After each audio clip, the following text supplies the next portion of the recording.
While society was fighting over credit, power, and division, God was quietly preparing a household for purpose. One chapter exposes what happens when pride leads people. The other shows what happens when a husband and wife seek God together. Let's see how Judges 12 through 13 reflect the tension we still see in society and relationships today. Good morning, family. It's time for your morning juice. After Jephthah defeated the Ammonites, instead of unity, Israel started fighting itself.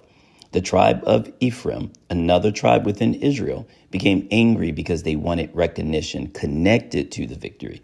But when the pressure was on, they didn't show up. So Jephthah answered honestly, I called you and you didn't come. That still happens today.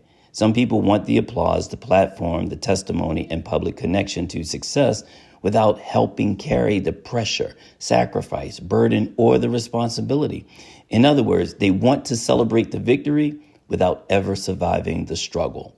So then we move on where the conflict escalates between Jephthah's men from Gilead and the tribe of Ephraim. After the battle, the men from Gilead secured the crossing along the Jordan River because the Ephraimites were trying to escape back home. After they created all this chaos, they're trying to leave. So they created a test. Each person trying to cross had to say one word, shibboleth. The Ephraimites pronounced it differently because their dialect could not form the same sound. And that single word exposed who they were. That still matters today because eventually your words will reveal what's really happening inside of you. Think about it. Pressure reveals character, maturity, loyalty, intentions, and alignment. People can perform for a season, I promise you, but eventually what's inside starts to come out. Later in the New Testament, Jesus teaches that same principle. He says, out of the abundance of the heart, the mouth speaks. Let's get back to Judges. Judges briefly introduce more leaders, Ibzan, Elon, and Abdon. Internally, things look stable again. These leaders had influence, wealth, and large families. But underneath the surface, Israel was still drifting spiritually.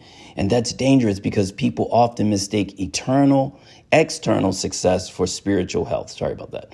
A society can look advanced publicly while internally falling apart. A family can look healthy online. You know what I mean.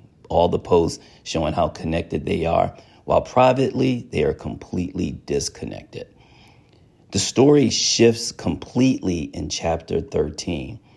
You guys know this guy, Samson. But before Samson is ever introduced as a warrior, God focuses on a husband and wife, his parents. A woman who could not have children receives a visit from the angel of the Lord. And one of the first things she does is this. She immediately tells her husband. She brings the spiritual experience into the marriage. And Manoah responds correctly. He doesn't dismiss her. He does not mock her. He does not ignore what God showed her. Instead, he prays, Lord, teach us how to raise this child properly. That's powerful because now you see a husband, a wife, and both of them are seeking God together, not competing, not spiritually divided, not disconnected, but aligned. And notice something important as you're reading this. Before God introduced them with purpose, he was watching their unity. That still matters.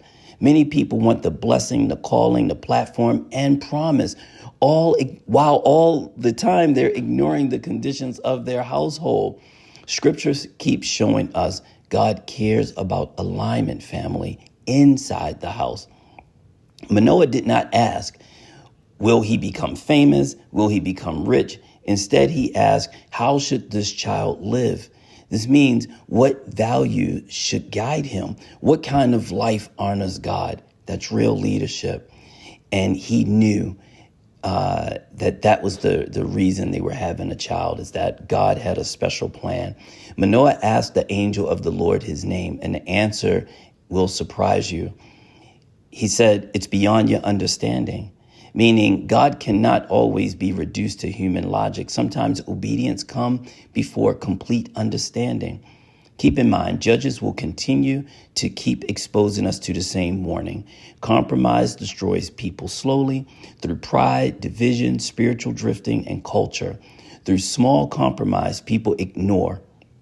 But even while society drifts, God's still looking for households willing to seek him together. And maybe that's the tension hiding inside of Judges 12 and 13. While one group was fighting over recognition, another family was quietly preparing for purpose. And scripture still shows us today, God often builds purpose in private before he reveals it publicly. Sip on that, family, and I'll talk with you tomorrow.